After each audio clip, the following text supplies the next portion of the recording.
Hello दोस्तों, welcome back to my YouTube channel. मैं हूँ आपका दोस्त एंड होस्ट मुकेश कुमार। तो आज हम लोग देखने वाले हैं एक नए टॉपिक को, जिसका नाम है फैराडे का नियम।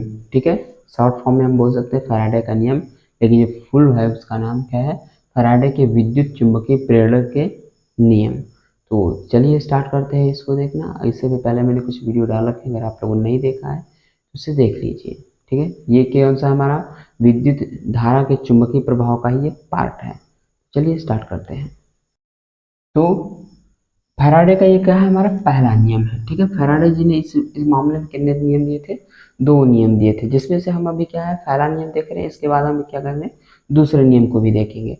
तो चलिए देखते हैं इसके। कहते हैं कि जब किसी परिपथ से गुजरने वाली चुंबकीय फ्लक्स में परिवर्तन होता है तो परिपथ में एक प्रेरित विद्युत वाहक बल उत्पन्न हो जाता है। यानी कि किसी भी, ठीक है ना, परिपथ में जब चुंबकीय, ठीक है, चुंबकीय फ्लक्स में परिवर्तन होता है, अगर उसके फ्लक्स में परिवर्तन होता है तो उसमें क्या होता है, विद्युत वाहक बल, प्रेरित विद्युत वाहक बल क्या होता है, उत्पन्न हो जाता है। यानी कि उसको क्या कहते हैं, फोर्स किया जाता है, प्रेरित किया जाता है उत्पन्न बल लग आने के लिए। ठीक, तो वो क्या होता है, बल उत्पन्न हो जाता है। ठीक है, तो यही लिखा हुआ है कि एक प्रेरित विद्युत वाहक बल उत्पन्न हो जाता है जिसका परिणाम चुंबकीय फ्लक्स के परिवर्तन की ऋणात्मक दर के बराबर होता है।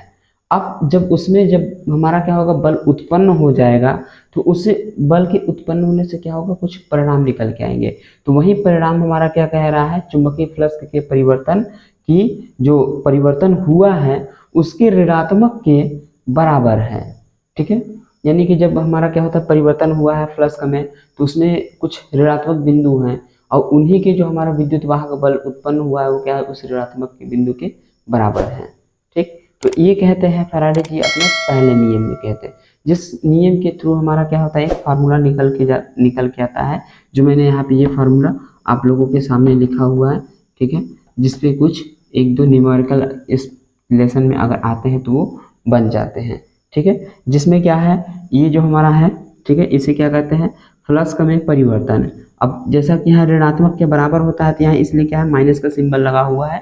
ठीक, तो और सेकेंड क्या है इसमें, टी, डेल्टा टी, इसे बोलेंगे हम लोग। ठीक है, यानी कि ये कोण का डेल्टा टी।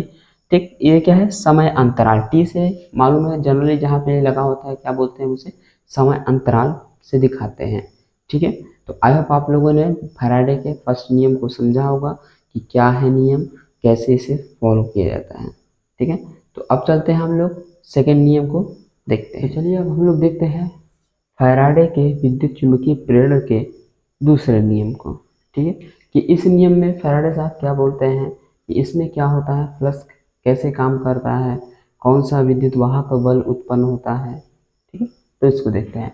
कहते हैं कि किसी परिपथ में, ठीक है, यहाँ परिपथ हो जाएगा, किसी परिपथ में प्रेरित विद्युत वाहक बल। ठीक है, क्या है, किसी परिपथ में प्रेरित विद्युत वाहक बल अथवा प्रेरित विद्युत धारा की दिशा सदैव ऐसी होती है कि यह उस कारण का ही विरोध करती है जिससे यह स्वयं उत्पन्न होती है। ठीक है, यानी कि ये जो प्रेरित विद्युत वाहक बल होता है, जिस कारण से उत्पन्न होता है, उसी का क्या करता है, ये विरोध करता है। क्या करता है, विरोध करता है। ठीक है, आई होप आप लोग समझ पा रहे हो कि मैं क्या आप लोगों को बताना चाहता हूँ। ठीक है, एक बार फिर से देखेंगे कि किसी परिपथ में प्रेरित विद्युत वाहक बल अथवा प्रेरित विद्युत धारा की दिशा सदैव ऐसी होती है, उसकी जो दिशा होगी ऐसी होगी कि यह उस कारण का विरोध करती है। यानी कि जिस कारण से उत्पन्न हुई है उसी कारण का विरोध करेगी, उसकी एक ऐसी दिशा होगी, ठीक है, जिससे वह स्वयं उत्पन्न होती। इसे लेंज का भी नियम कहते हैं।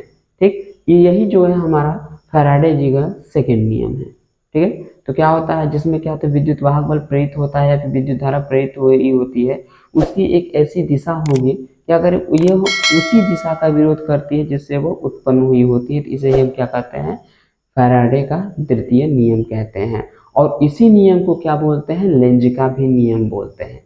ठीक है, हो सकता है आप लोगों के एग्जामिनेशन में पूछते हैं कि लेंज का नियम क्या होता है। ठीक है, लेंज का नियम क्या होता है, तो आप लोग घबरा जाएंगे कि लेंज का नियम हमने पढ़ा ही नहीं है तो कैसे इसका आंसर दें।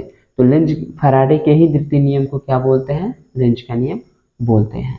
ओके, इस चीज को याद रखिएगा, क्योंकि एग्जामिनर के मन में क्या चलता है हमें नहीं मालूम होता, इससे हमें दोनों तरीके से अपने तैयारी को करनी चाहिए। ओके।